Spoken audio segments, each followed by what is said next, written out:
Thank you, and good morning, everyone. Nice to be with you all. And hey, I grew up in Baltimore, and every year, there's some other Baltimoreans here? You're kidding me. Wow, you know, Baltimore's a great place to be from. You agree?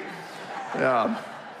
Every year you grow up and it's like Baltimore and Washington, D.C. when I was a kid, Baltimore and Washington, D.C. would be in competition with one another, not with their sports teams. It's like which city was going to be the murder capital of the U.S. Not much has since changed, right? Well, every year my parents would take my two sisters and I on a beach vacation to Ocean City, Maryland. It was about a 3-hour drive. One of those summer vacations while I was in college, my sister Lisa and I decided to go for a walk on the Boardwalk together one evening. It was a beautiful evening. I remember the temperature was just right. It was probably the mid-80s. There was a gentle breeze blowing off the ocean. The aroma of cotton candy, caramel popcorn, and French fries permeated the air. It was wonderful. We're walking down the Boardwalk. We're popping in and out of souvenir shops. And then we looked down the Boardwalk a ways, and there was this hotel, and the patio was all lit up. And there was a crowd around it looking to see what was going on there. So Lisa and I made our way down to the hotel and stood at the back of the crowd. And we looked up front, what was going on. There was this artist, and he had taken all day, and with colored chalks, he had drawn a portrait of the face of Jesus. Crown of thorns, blood baked into his cheeks. It was a beautiful portrait. It was a sobering portrait. And it was reflected in the countenances of the people who were there. Hardly anyone was talking, and those who were talking were doing so in hushed tones. So I said to Lisa, let's make our way up to the artist. So we did. We kind of nudged our way through the crowd, got up there, and I said, hey, brother, great job here. And he said, well, thanks. I said, you really have a gift. He said, well, thank you. I said, look at these people. They're just staring and they're looking at this. Have you ever talked to them? Have you ever shared the gospel with them? He said, oh, no, I've never done that. I said, why not? He said, well, I'm an introvert. I'm shy. I said, well, I can appreciate that. But you know, these people respect you for what you've done. They'll listen to you. In fact, they would want to hear from you. And he said, I just can't do it. And I said, but if you don't do it, they won't hear it. He said, well, then you do it. I said, me? I don't have any standing with these people. He said, well, if you don't do it, they won't hear it. Well, he was right for that moment, at least. But I didn't really have any experience in public speaking at that point. So what would I say? I had no idea. Well, about a month before that, my parents had got me Josh McDowell's book, Evidence That Demands a Verdict, for my birthday. And that's not the kind of book that you read from cover to cover. At least not me. And I remember flipping through it, and one thing that he had in that book really caught my attention. It was the Lord-Liar-Lunatic argument, which he borrowed from C.S. Lewis, who called it the Great Trilemma. And it's like I'd read it a few times. It was clear. It made sense. I thought, I think I can remember this. Well, let's give it a shot. So I put my hands up. I said, can I have your attention, please? Everybody looked at me. And I pointed to the head of Jesus. I said, this Jesus claimed to be the Son of God. Well, just then, this young man on the second floor of the hotel came out on his balcony. He had no shirt on. He was probably in his 20s. He was almost certainly drunk. And he pointed right at me and he yelled, shut the F up. Like I said, this is uncharted ground for me. What do I do now? I had no idea, so I did the only thing I could think of. I just continued and ignored him, and he walked back in his room and never came out again, thankfully. This Jesus claimed to be the Son of God. Either his claim is true or it's false. Now, if it's false, he either knew it was false, which means he was a liar, or he really believed it was true, which meant he was a lunatic because he believed he was the Son of God and he wasn't, but he really believed it. Well, maybe you're thinking, no, Jesus was a good guy. He's a good teacher. He wasn't a liar. He wasn't a lunatic. Well, that only leaves one other option. He claimed to be the Son of God. His claim is true. He is the Son of God. And that gives us something very serious on which to contemplate. May God guide us in our quest for truth. I turned to the artist and he said, wow, that was great, man. I said, well, thanks, brother. Thanks for challenging me to step up to the plate. And Lisa and I continued to walk down the boardwalk. I got thinking about that. You know, the beauty of Lewis's argument is that it is clear and it is simple. And several years later, I got thinking, what if we could come up with an argument for the resurrection of Jesus that was really clear like that? I mean, think about how you could apply that. Let's say that you go out with a few of your colleagues to maybe at school or at work, and maybe one of your colleagues is an atheist, and at lunch, that atheist says, you know, I mean, no disrespect, you know I'm an atheist, but I just don't understand how in the 21st century where we have mobile phones and AI and we've been to the moon, how is it that you can believe that a guy actually rose from the dead? Besides, there's no evidence for it. And you're thinking, well, I know there's some evidence for it. I've heard the evidence for the resurrection of Jesus. I've heard people speak on this before, but I don't remember anything. I wish I had something. Well, what if you had an argument that was clear and simple? So simple that you could draw it on a napkin. You're at the restaurant and you could just draw it out in a napkin right there for your colleagues. How many of you could use something like that? Cool. Well, just hang tight because in the next 35 minutes, I'm going to give you something, okay? So let's begin. Now, we're going to start with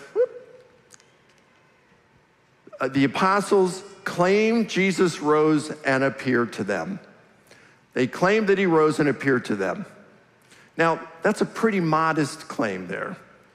I'm not saying that Jesus rose from the dead. I'm not even saying that they believe Jesus rose from the dead at this point. All I'm saying here is that the apostles were claiming that he rose and appeared to them. And that is an undisputed fact. It's an undisputed fact. Even your most skeptical scholars in the world are not going to deny that. Now, they might say they were lying or hallucinating or whatever. We're going to look at some of those. But they don't deny that they claim Jesus rose and appeared to them because the evidence is so good for that. Now, by the way, this argument I'm going to give you that you can draw on a napkin, it's going to be more complex than Lewis's argument because there are more objections to the resurrection than there are to that Jesus claimed to be the Son of God. But I'll tell you this, it's a stronger argument. And the reason being is because scholars, a lot of scholars, would dispute whether Jesus actually claimed, like New Testament scholars who are not believers, they will deny that Jesus claimed to be the Son of God. They'll just say that was a legend or embellishment, amplification that they put on Jesus' lips later on. But those same skeptical scholars do not deny that the apostles claimed he rose and appeared to them. So it's easier to prove this first point. So let me give you some evidence for it. We're going to focus on Paul here, okay? Now, there's this guy named Paul, and he was a Jewish Pharisee. He was climbing up the ladder as a Jewish leader, and he was out persecuting Christians. He was like a terrorist against Christians. He was arresting them. He was consenting to their execution for being Christians. And then all of a sudden, he had an experience during his persecutory activities one day that he believed was an appearance of the risen Jesus to him. And that experience radically transformed his life from being a persecutor of the church to one of its most able defenders. And we have multiple reports from antiquity that says that Paul was eventually martyred for his faith. Now, that doesn't prove that what he was proclaiming is true, of course, right? But it does suggest that he believed it was true. Liars make poor martyrs, right? Now, so you got Paul, and in our New Testament, we have 13 letters that have been attributed to Paul, that says that Paul wrote them. Now, within New Testament scholarship, and I'm talking about conservative, moderate, liberal, atheist, and agnostic New Testament scholarship, there's a debate on how many of those Paul wrote. it's unanimous that he wrote at least 7 of those 13 letters. And of the remaining 6, it's like 50-50 with 2 of them, and then the other 4, most would say he did not write them. Now, I'm not saying he didn't write them, okay? I'm just saying, I'm telling you, this is where critical scholarship is today. So to make this as airtight as possible, I'm only going to appeal to some of those letters that everyone accepts as authentically written by Paul. Okay, so in other words, a skeptic would not be able to say, yeah, but it's disputed whether Paul wrote that. Nope, these are the undisputed letters of Paul. One of those letters is Galatians. And in Galatians chapter 1, Paul says that 3 years after his conversion, he went up to Jerusalem and he spent 15 days with Peter, the lead apostle. And he also saw James, the brother of Jesus. Now, it's interesting, the Greek word there for he met with or visited Peter is hysteresis. What English word do you think we get from that Greek word? Yes, history. So Paul is wanting to get a full account of Jesus because Paul had not been a disciple of Jesus. He did not travel with Jesus during his ministry because he was against Jesus. Now, obviously, he knew some of what Jesus was teaching in order to be against what Jesus was. And some people would say Paul never met Jesus. We don't know that. He may have, he may not. If the Gospels are correct, which I think that they are, Jesus is up there for every festival and Passover especially, and he's cleansing the temple, causing a lot of disturbance up there. I don't know why Paul wouldn't have heard him preach. You know, I think there's a good chance that he heard Jesus preach, even maybe have been at that trial of Jesus, maybe have been at the crucifixion of Jesus. We just don't know. But to say that Paul never met or heard Jesus in person, I don't think there's evidence for that. But he goes up and he spends 15 days with Peter to get a history, an account of what it was like, what Jesus taught. That'd been pretty cool, wouldn't it? In fact, my friend Bart Ehrman, who's the most influential, skeptical New Testament scholar in the world, he's put it in writing. He said, wow, what a great 2 people to be around, Peter and James. I wish I could sit down and talk to Peter and James. They'd be really good witnesses. So that's 3 years after his conversion. Then 14 years later, he goes back up to Jerusalem, and he says, this time I met with Peter, James, and John, and he calls them the pillars of the church. So you got Peter the second time, you got James the second time, and now you've got John, the son of Zebedee, you meet with. So you got Peter and John, 2 of the 3 of Jesus' closest disciples, and James, the brother of Jesus. Not bad, huh? And he says the reason he went up there was he wanted to run the gospel message past them that he had been preaching all these years to ensure that he was preaching the same message they were preaching. And he said, they added nothing to my message. They gave me the right hand of fellowship. In other words, fist bump, Paul. Keep up the good work, brother. You're good. Now, of course, we might say, as a historian, well, maybe Paul was lying. How do we know he was telling the truth? Well, we've got evidence that he was telling the truth. There's what are called the Apostolic Fathers. Now, these weren't apostles. They were church leaders that came after the apostles.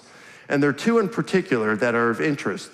One, his name is Clement of Rome. And we don't know exactly when he wrote. We know it was the 1st century. Scholars are split. Some say in the late 60s, some say in the early to mid 90s. But there's some decent evidence that he was a disciple of the Apostle Peter. And he talks very, very in laudatory terms of Paul. He puts Paul on par with his mentor Peter and calls him the blessed Paul. And then you have a guy named Polycarp, who was a disciple of the Apostle John. By the way, any of you pregnant in here? Anybody pregnant in here? No? Well, if you get pregnant, you have a son, you're going to be thinking about names. Just remember Polycarp. That's a decent name. Okay? So Polycarp is this disciple of the Apostle John, and he wrote a letter to the church in Philippi, and in there, he says, and I quote, that Paul accurately and reliably taught the message of truth. And then he quotes from one of Paul's letters and refers to it as part of the sacred scriptures. Those aren't the kind of things you say about Paul if he was teaching something differently than your mentor, the Apostle John, or your mentor, the Apostle Peter. I could go more and give some more evidence, but there's good reason to think that when we hear Paul on at least the gospel message, then we are likewise hearing the voice of the Jerusalem apostles. Now, again, Paul said he was running his gospel message past them to ensure he was preaching what they're preaching. They said, yes, you're doing it. Now, wouldn't it be great if we found a lost letter of Paul, and in that lost letter it says, I want to remind you of the gospel message I preached to you. It's like, wow, we could actually get to what the Jerusalem apostles, those who had walked with Jesus, what they had been proclaiming with the gospel message. That would be pretty cool. That'd be historical gold, wouldn't it? Well, we don't have to look for a lost letter of Paul because we actually have it in one of Paul's undisputed letters, 1 Corinthians. In chapter 15, verse 1, he says, I want to remind you of the gospel message I preached to you. And now he's going to give us a short list of what those things are. It's called a creed. It's something that they gave would be easily memorized back then. He says, I delivered to you what I also received. This is verse 3. Now those two terms, delivered and received, were technical terms for the imparting of oral tradition. So see, back then, most people could not read or write, so they learned through oral tradition. And it's not like we play the game of telephone where I whisper something in your ear and you whisper something to the person behind you, and by the time we get to the end of the back of the room, it's something very different that we play in elementary school, right? It wasn't like that. I mean, sure, stories can get distorted over time, but the oral tradition, there were checks and balances in place and things to ensure that it would be preserved in its integrity. And people in antiquity took this very seriously. So he delivered to them what he had also received from the Jerusalem apostles, probably. And here it is, that Christ died for our sins according to the scriptures, and that he was buried, and that he was raised on the third day according to the scriptures, and that he appeared. Now notice you have long, short, that's called parallelism, and it was a way in which to arrange something in antiquity to make it a little more easier to memorize. He says, I delivered to you what I also received, that Christ died for our sins according to the scriptures, that he was buried, that he was raised on the third day according to scriptures, and that he appeared. And then he gives a list of the appearances. To Peter, then he appeared to the 12. Then he appeared to more than 500 at one time. And then he adds, most of these people are still alive, though some have died. In other words, they're around. You can interview them if you go to Jerusalem. They're still around. Then he appeared to James, then to all of the apostles. And then Paul adds his own name to the list. Last of all, as one in time born, he appeared also to me. Notice what we have here.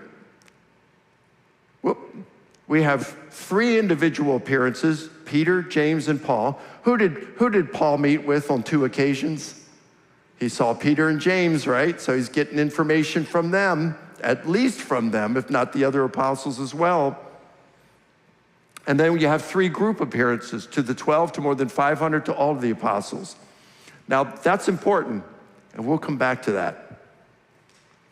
Then Paul says in verse 11, whether I or they, that is the other apostles, this, the death, burial, resurrection, and appearances, this is what we preach, and this is what you believed. It's pretty cool stuff. This is ironclad. This is the kind of stuff, folks, historians drool over, because it's very early.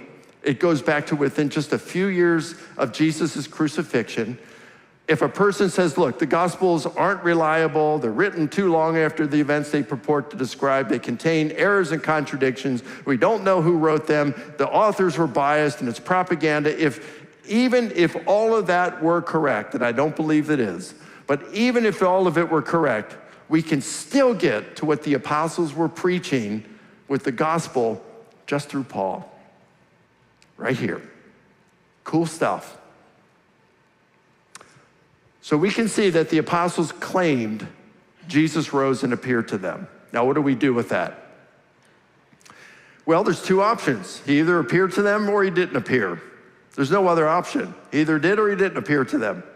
Let's focus on he did not appear. Now we've got two options.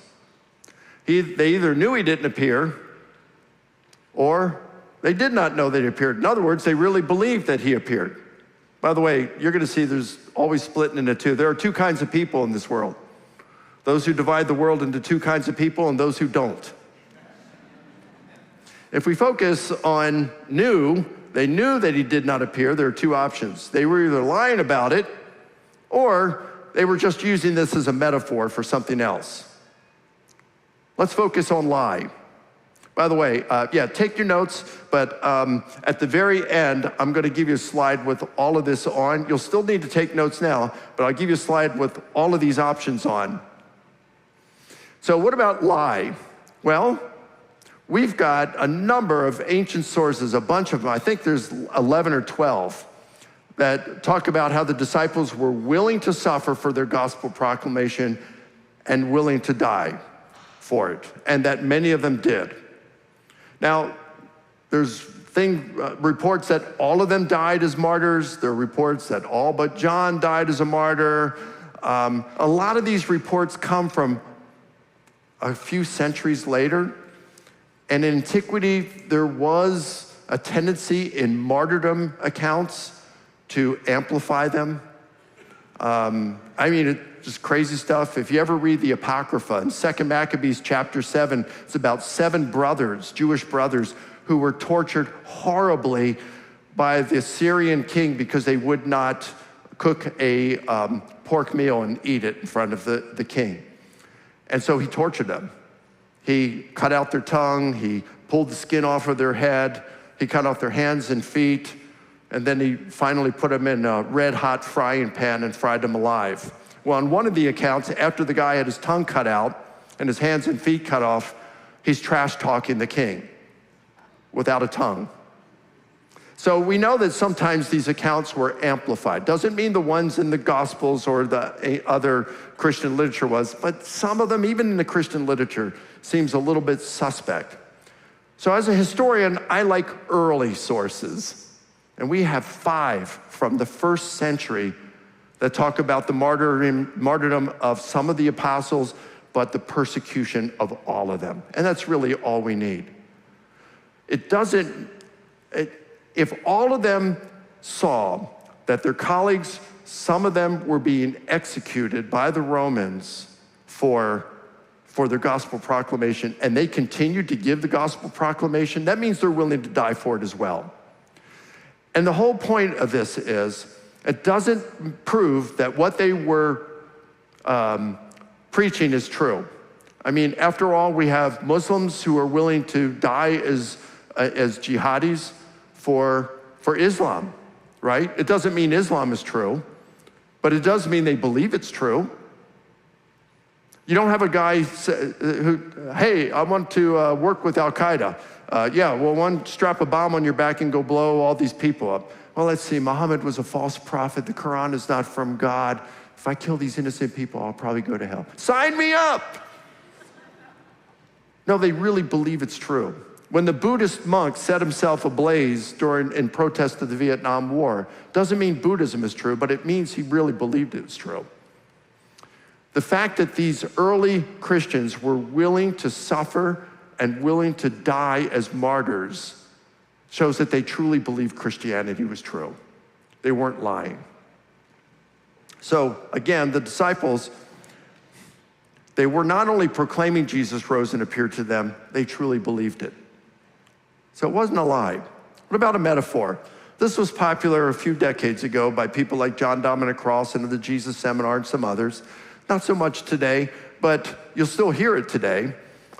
A metaphor. Well, they really didn't mean that Jesus rose from the dead in a historical sense. This was a way that they would say it to honor that person. It means that God vindicated them in heaven. Or it means that, yeah, Jesus may be dead, but his message, his teachings still live on today. Isn't that beautiful? So think about that for a moment. A metaphor? Do you think that Paul, who was out persecuting the Christians, that all of a sudden he's going to go to Caiaphas someday and say, hey, Caiaphas, I know that the Christians, it's a harmful cult. They're preaching heresy.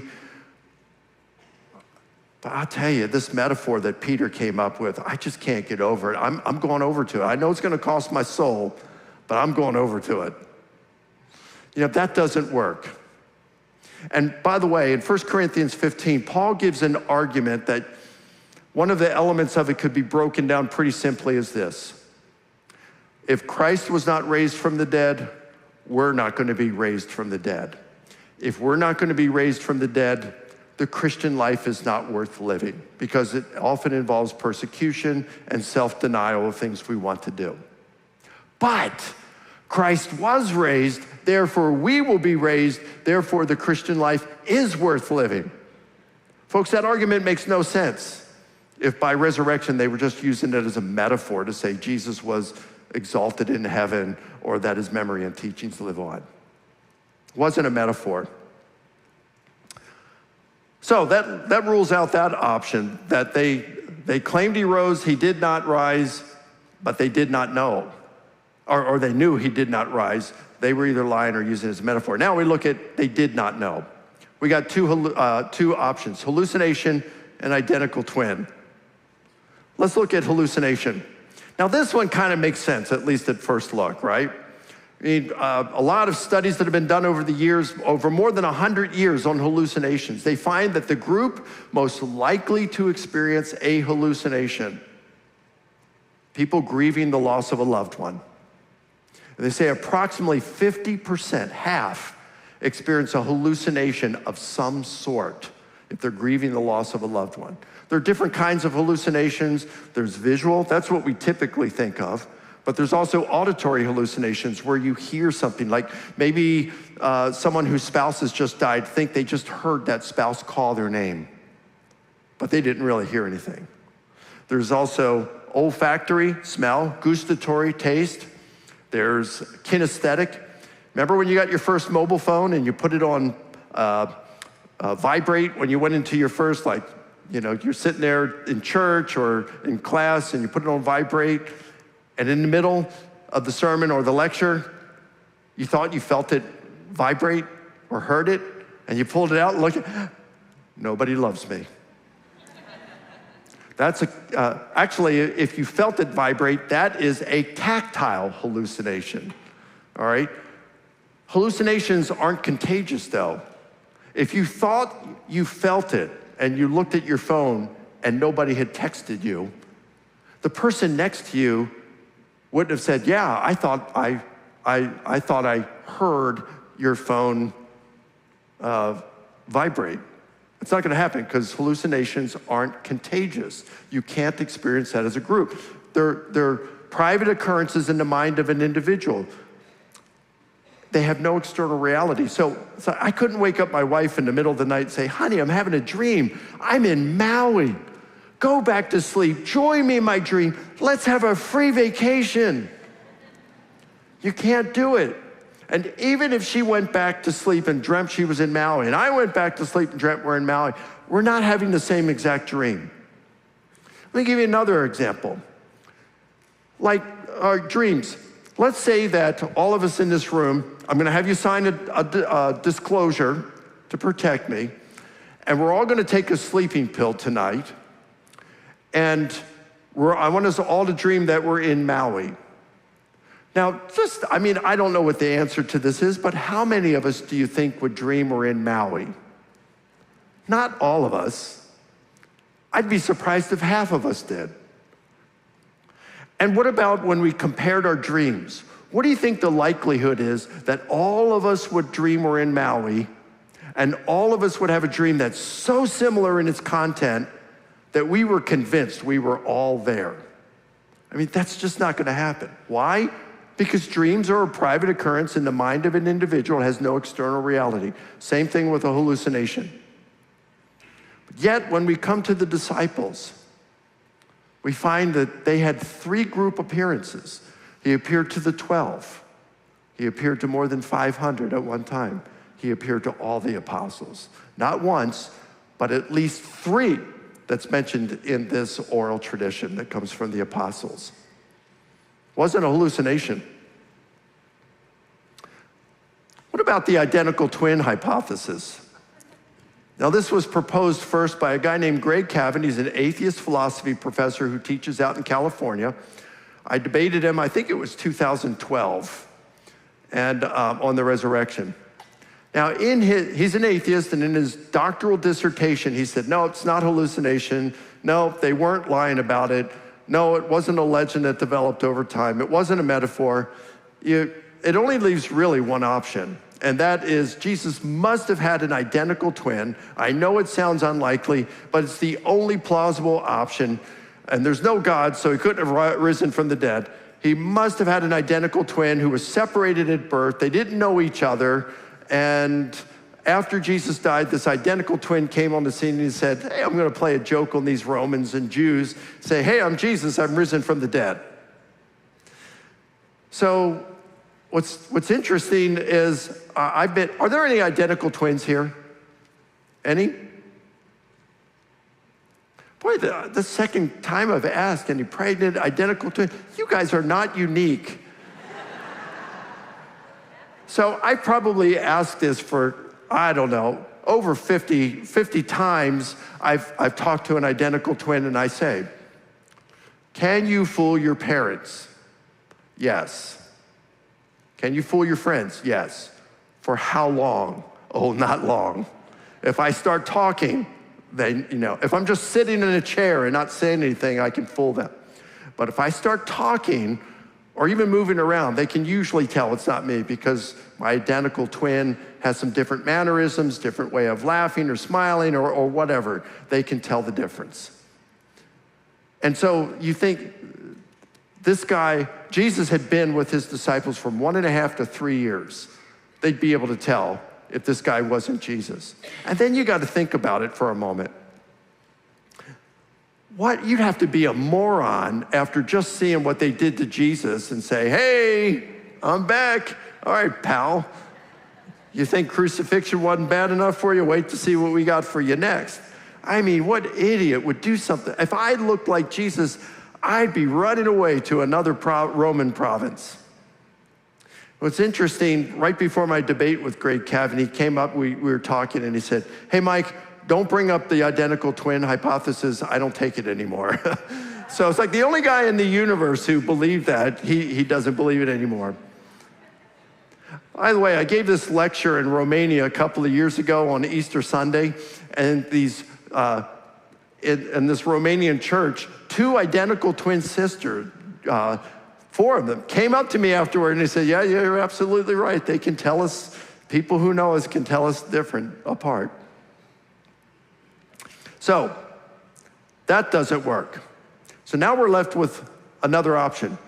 Jesus' apostles claimed he rose and appeared to them, and he actually did appear to them. But we got 2 more options. He either died and appeared because he rose, or he survived his crucifixion. Well, let's talk about that. I was telling my friend Elizabeth Urbanowitz, I think she's doing a breakout session next, that several months before The Passion of the Christ came out by Mel Gibson, I knew they was going to talk about his crucifixion. So I went to the ancient literature and I tried to find every single reference in the ancient literature about crucifixion and the tortures that preceded it. And it was so disturbing that at times, several times, I had to close the books and walk away. It was very sobering.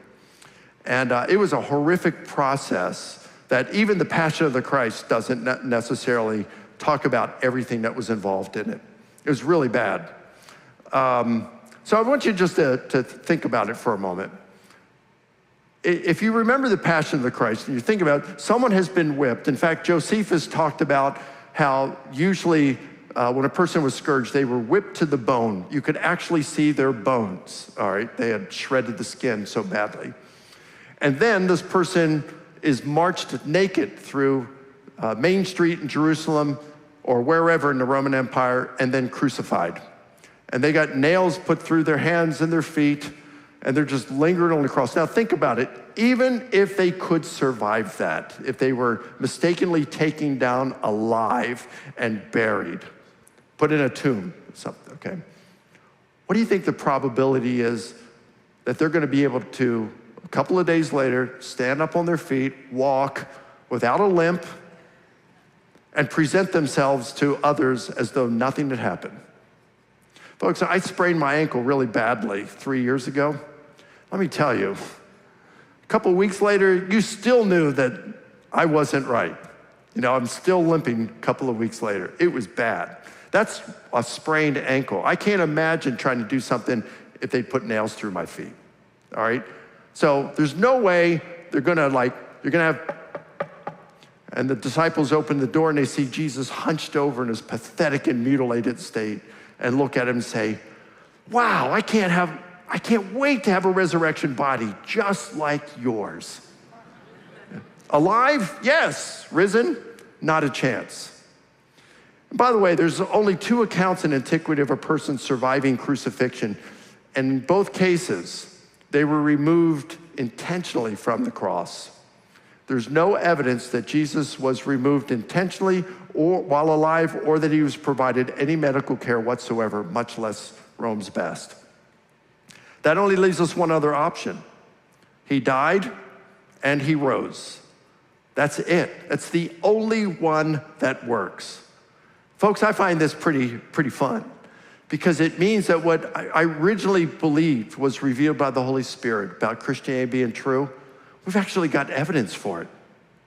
Jesus said, you wanna know if I'm true? Destroy this temple, in 3 days I'll raise it. Or in another case, he says the sign of Jonah. As Jonah was 3 days in the belly of the fish, so will the Son of Man be in the heart of the earth and rise. He predicted his death and resurrection, and he accomplished it. That's a pretty good test to pass to show that Christianity is true. And that's exciting, because it means that life has purpose to it. It means that if you're going through something difficult right now, maybe you have chronic pain, or you just lost a job, or you're struggling financially, or you got that from the doctor, you got the report, you got 6 months to live, or you got the big C.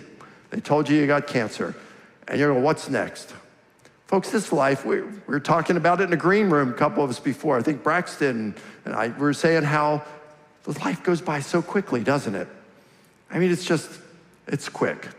This is just a testing ground. And what happens here, it matters for eternity. But look, whatever the problem is, it's 1 second in heaven, and it's not gonna matter at all. So pretty cool stuff. And folks, all of it, so simple. You can draw it on a napkin. Thanks so much.